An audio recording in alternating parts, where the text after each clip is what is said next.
no había condiciones para el desarrollo de esa lucha, porque se concebía esta estancia en África transitoria, para, como si hubieran creado las condiciones en Sudamérica, viajar a Sudamérica. Durante todo aquel periodo, para nosotros la situación fue muy embarazosa, porque ya él se había despedido, había hecho la carta cuando se fue, y se fue discretamente del país, salió, se puede decir que clandestinamente. Nosotros guardamos la carta. Eso dio lugar a que se corrieran muchos rumores en aquella época, incluso se levantaran verdaderas calumnias. Hubo quienes hablaron del Che desaparecido, el Che muerto, discrepancias y toda aquella historia. Y nosotros soportamos aquel chaparrón de rumores y de intrigas simplemente para no arriesgar la misión que él quería cumplir y el personal con que él quería ir allá. Pero como se termina aquella fase, él está en Tanzania, está ganando tiempo, estuvo en Tanzania, después estuvo en un país socialista de Europa. Él no quería regresar, porque le daba mucha pena, porque ya en un momento determinado resultó inevitable publicar la carta. Pues era muy perjudicial ya toda aquella campaña sin una respuesta y no quedó más alternativa que publicar la carta. Otras tierras del mundo reclaman el concurso de mis modestos esfuerzos.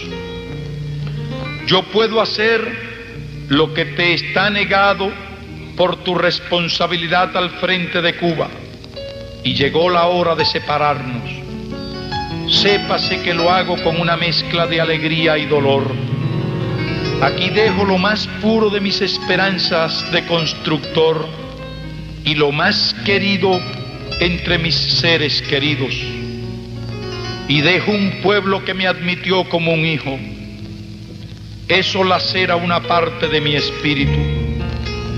En los nuevos campos de batalla llevaré la fe que me inculcaste, el espíritu revolucionario de mi pueblo, la sensación de cumplir con el más sagrado de los deberes.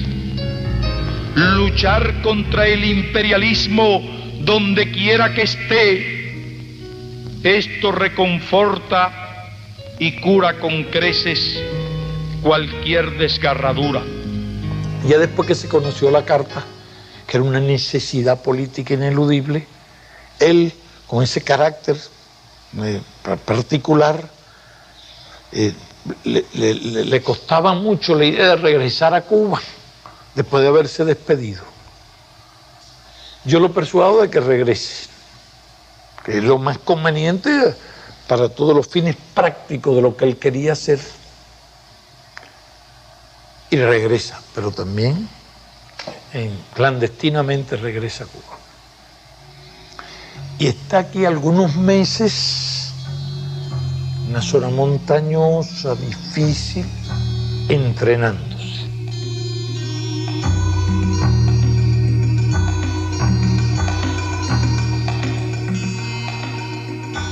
Él solicitó la colaboración de un grupo de compañeros, de viejos guerrilleros, algunos nuevos, y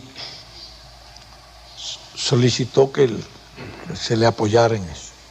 Y él escogió el grupo, los escogió, conversó y nosotros autorizamos que fuera un grupo de compañeros bien experimentados, puesto que la tarea que él iba a hacer allí requería realmente de ese grupo experimentado, de voluntarios que fueron esa tarea. Estuvo entrenándose con ellos durante meses mientras se hacían todos los trabajos previos para el traslado de él y del grupo a Bolivia.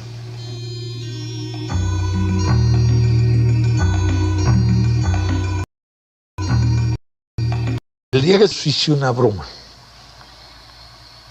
el día que se marchó definitivamente, invité a varios compañeros de la dirección del partido, de los demás confianza, y lo invité a una comida con un visitante que teníamos.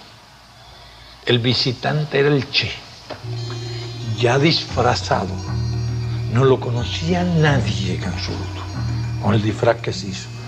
Y el Che ha estado almorzando con otro en una casa aquí en La Habana el día antes de irse, y los compañeros no lo conocían. Los compañeros que más tiempo. Entonces, tuve yo que decirle que era el Che. No sé si estaba realmente bien preparado cuando salió. No lo conocía nadie.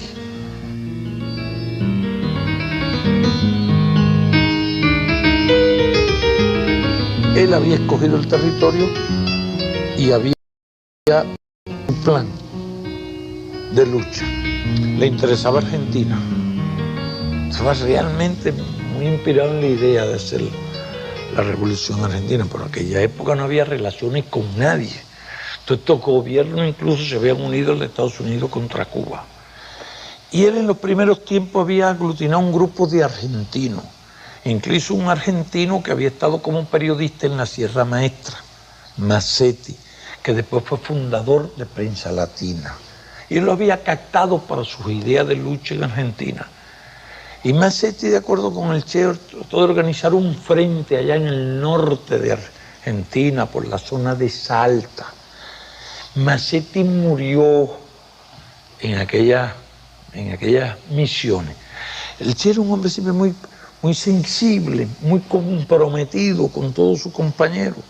El mero hecho de que él hubiera iniciado aquel esfuerzo, que había hecho, algunos compañeros hubieran dado la vida, era sin duda uno de los factores que influía incluso en su impaciencia para llevar a cabo aquellas ideas. Y entonces ya había estudiado esa parte, y la importancia que tenía parece que estaba cerca de la frontera con Argentina.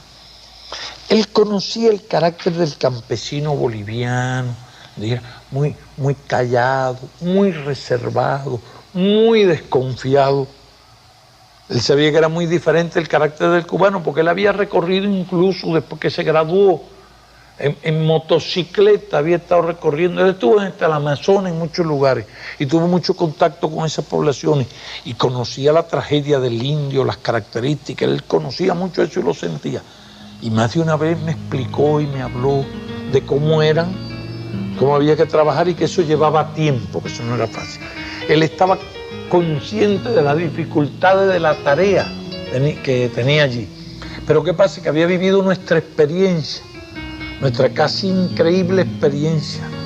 Después de los primeros reveses, como un grupo tan pequeño se reorganiza, lleva a cabo la lucha en condiciones muy difíciles, y él tenía una fe ciega en ese tipo de lucha y en esas posibilidades, más aún cuando ya tenía aquella enorme experiencia. Y él escogió el territorio, el lugar. Yo diría que en ciencia no había equivocación en eso. No había equivocación. Él trató de ganar un apoyo, trató de ganar apoyo en fuerzas organizadas, en fuerzas políticas organizadas.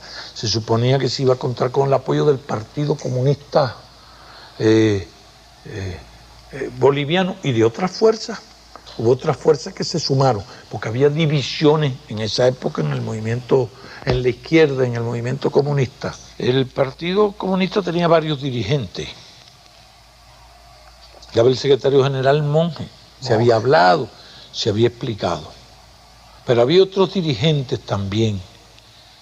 Y realmente allí surgió un conflicto con Monge. Eso se conoce, está la historia. Surge un conflicto entre el Che y Monge por ciertas posiciones de Monge, pretensiones quizás de dirigir, y el Che no aceptó eso.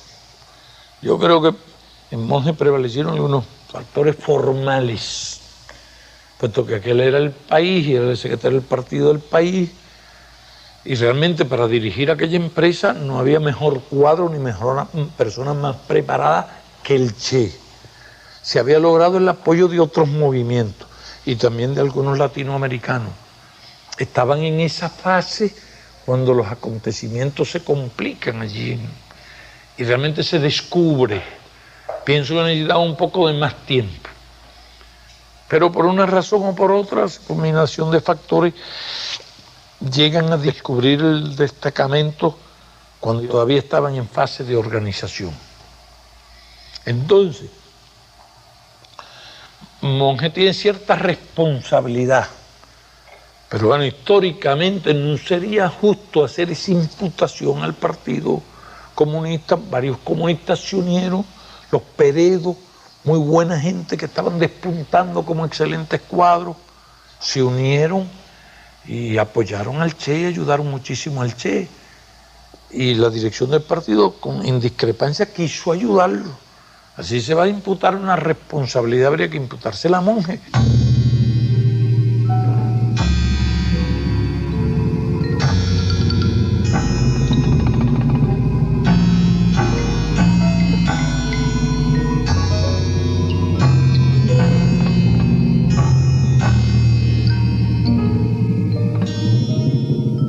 El ejército llega a percibir que hay algo extraño, pero esto coincide con otra circunstancia. El Che inicia una incursión con un fuerte destacamento para hacer una exploración del terreno y un amplio recorrido por aquella zona.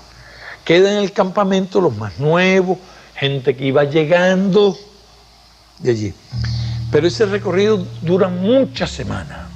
Es verdaderamente una odisea, está descrito en detalle en su diario, enfrentándose a lomas duras, terreno difícil, ríos crecidos. Incluso en ese recorrido tienen algunas bajas, se producen, algunos se ahogan, una o dos bajas tiene, pero la tropa regresa después de muchas semanas completamente agotada. Cuando llegan al campamento se encuentra que había algunos problemas que habían ocurrido allí, algunas indisciplinas y algunas dificultades en ausencia del Che. Pero lo peor es que cuando la tropa llega desgastada, algunos enfermos, no tiene tiempo de recuperarse, porque en breves días se producen las exploraciones del ejército, los primeros combates, en que realmente ellos no tuvieron ninguna baja, la experiencia que tenían en las emboscadas que hicieron con pocos hombres, capturaron armas, infligieron un golpe fuerte en aquellos días. Pero claro, yo diría que todo eso ocurre prematuramente. Después entonces hacen una incursión, salen del campamento, queda una fuerza en el campamento y se produce una división del grupo, en dos grupos, que nunca más llegaron a hacer contacto. Incluso el Che no lleva medicina. Ocurrió lo mismo que había ocurrido cuando el Granma no trajo la medicina. Y fue una proeza, porque durante meses estuvieron evadiendo el ejército y luchando contra el ejército.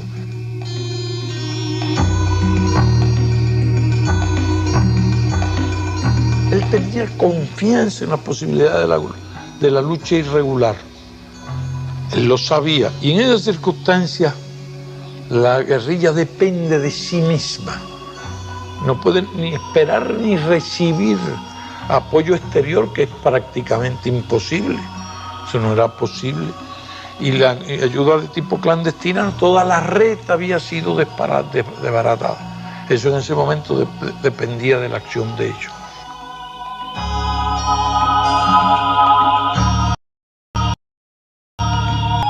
El Che sabía con 20 hombres, si se estaban proponiendo a un lugar con base social, donde Inti Coco Peredo era muy conocido y hacia dónde se trasladaban. Esa guerrilla tenía posibilidades de supervivencia. Él lo sabía y se encaminaba en esa dirección, pero la descripción de todo lo que ocurrió, no solo por su diario, sino por las descripciones del ejército boliviano, es impresionante la proeza que hicieron, la cantidad de combate que libraron contra el ejército y lo que hicieron es una verdadera epopeya.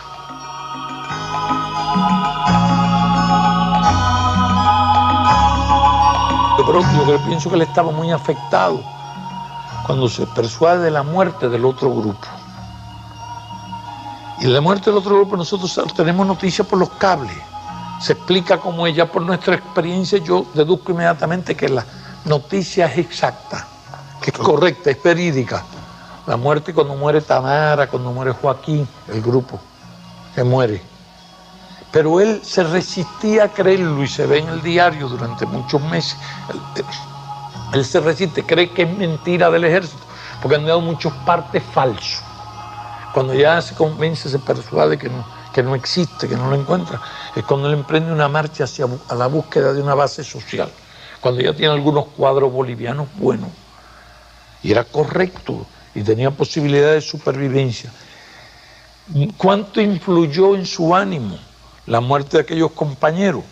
Yo creo que actuó con cierta temeridad, porque le llevan por un camino. En un momento se para en un alto y dice, vamos precedidos por Radio Bemba. Es decir, todos los vecinos lo estaban esperando. Yo lo conozco bien. Y yo creo que en ese momento estaba actuando conforme ese carácter que tenía él. Sentía las cosas muy fuertes con cierta temeridad. Él entonces sigue el avance, llegan de día a un pueblo, está vacío. Ver un pueblo vacío es señal de que hay algo. La población percibe que va a haber un combate. Es ahí el ejército. Cualquier ejército, cualquiera, no tenía más que esperar en ese camino, emboscarse en ese camino. Y por unas lomas peladas, en pleno mediodía, la vanguardia emprende la marcha. De esa forma. Sí, como si no existiera el ejército. Y entonces esa vanguardia que va adelante cae en emboscada de día, matan varios de ellos. Fue un golpe muy serio. El grupo llevaba además algunos enfermos, llevaba el médico enfermo. Y el chef lo llevaba de todas maneras, aunque les retrasaba el movimiento, la marcha. Una circunstancia, a veces nosotros lo hicimos, si buscábamos un lugar donde poder dejarlo con alguien que lo atendiera, porque no podían resistir la marcha. Él debe haber estado buscando alguna posibilidad en ese sentido, pero ya pierde la vanguardia, está localizado, está en el llano, le matan incluso a alguna de la gente buena, de los bolivianos, creo que le matan a uno de los dos hermanos bolivianos, que se estaban destacando muchísimo, ya como cuadro boliviano, y ya queda en una situación muy difícil, en un terreno muy difícil. Y él, que había podido evadir durante meses y combatiendo constantemente, que había realizado una epopeya, ya se ve en una situación muy crítica. Lo localizan, lo atacan, lo hieren, le destruyen el fusil y en un movimiento lo logran hacer prisionero. Entonces algo tiene que haber estado influyendo en él mucho. Ese desprecio por la muerte, a veces él iba al encuentro de la muerte, sobre todo en ciertos momentos, porque en tales circunstancias realmente tenían que haber avanzado con más cuidado, apartarse de una ruta, buscar otros puntos, avanzar de noche, porque incluso esa emboscada de noche no le había hecho gran daño. Pues disparan y hubieran podido percibir al enemigo por alguna luz o por alguna cosa. Yo creo que ciertos factores del carácter de él en ese momento influyeron en los acontecimientos. De manera que yo diría que cuando todavía marchaban por ese camino y tenían 20 hombres, tenían ya unos cuadros bolivianos, si ellos llegan a la zona donde se proponían, tenían posibilidades no solo de supervivencia, sino de desarrollo del movimiento guerrillero. Ahora esta masa anónima, esta América de color, sombría, taciturna, que canta en todo el continente con una misma tristeza y desengaño, ahora esta masa es la que empieza a entrar definitivamente en su propia historia, la empieza a escribir con su sangre, la empieza a sufrir y a morir. porque ahora por los campos y las montañas de América, por las faldas de sus sierras, por sus llanuras y sus selvas, entre la soledad o el tráfico de las ciudades, en las costas de los grandes océanos y ríos, se empieza a estremecer este mundo lleno de corazones, con los puños calientes de deseo de morir por lo suyo, de conquistar sus derechos, casi 500 años burlados por unos y por otros. Porque esta gran humanidad ha dicho basta y ha echado a andar, y su marcha de gigantes ya no se detendrá hasta conquistar la verdadera independencia por la que ya han muerto más de una vez inútilmente. Ahora, en todo caso, los que mueran, morirán como los de Cuba, los de Playa Girón, morirán por su única, verdadera e irrenunciable independencia.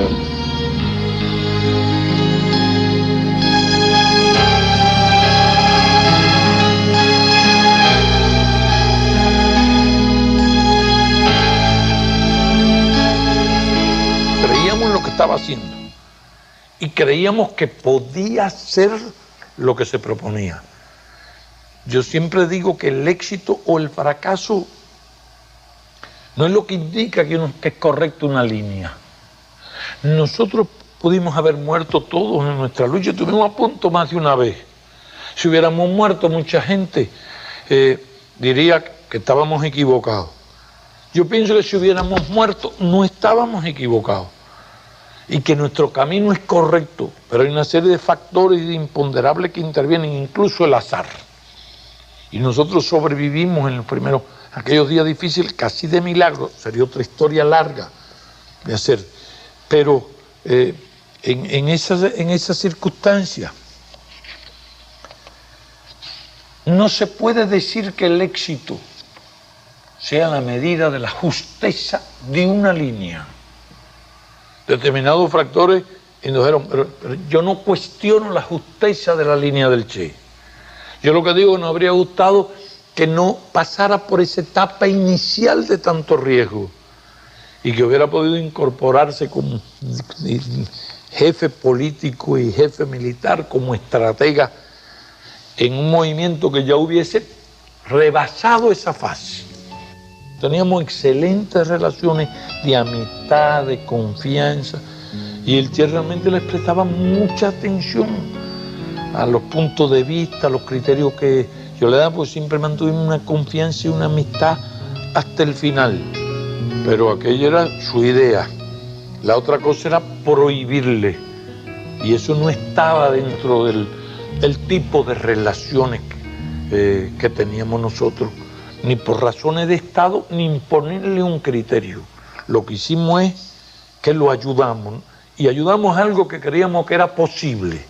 No habríamos podido ayudar a algo imposible, algo en que no creyéramos, porque habría sido nuestro deber decirle, no es posible, no podemos hacer esto, no se puede sacrificar compañeros en esa tarea. Pero fue así lo que él hizo, y yo comparto lo que hizo, lo creo.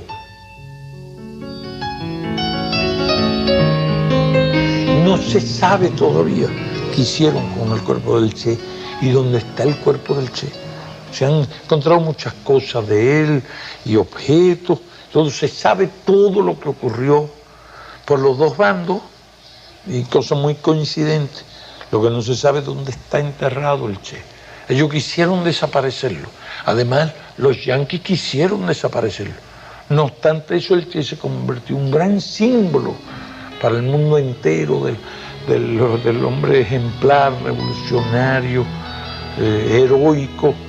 Se convirtió en, yo diría que en uno de los más singulares ejemplos de combatiente y de revolucionario del tercer mundo e incluso del mundo industrializado.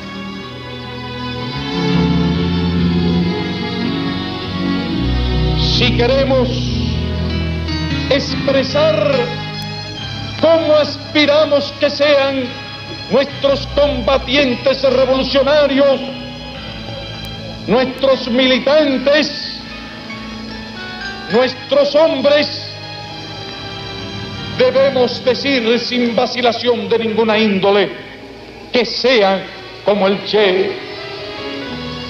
Si queremos expresar cómo queremos que sean los hombres de las futuras generaciones, debemos decir que sean como el Che. Si queremos decir cómo deseamos que se eduquen nuestros niños, debemos decir sin vacilación: queremos que se eduquen en el espíritu del Che. Si queremos un modelo de hombre que no pertenece a este tiempo, un modelo de hombre que pertenece a los tiempos futuros, de corazón digo que ese modelo, sin una sola mancha en su conducta, sin una sola mancha en su actitud, sin una sola mancha en su actuación, ese modelo es el Che. Si queremos saber cómo deseamos que sean nuestros hijos, debemos decir con todo el corazón de vehementes revolucionarios: queremos que sean como el Che.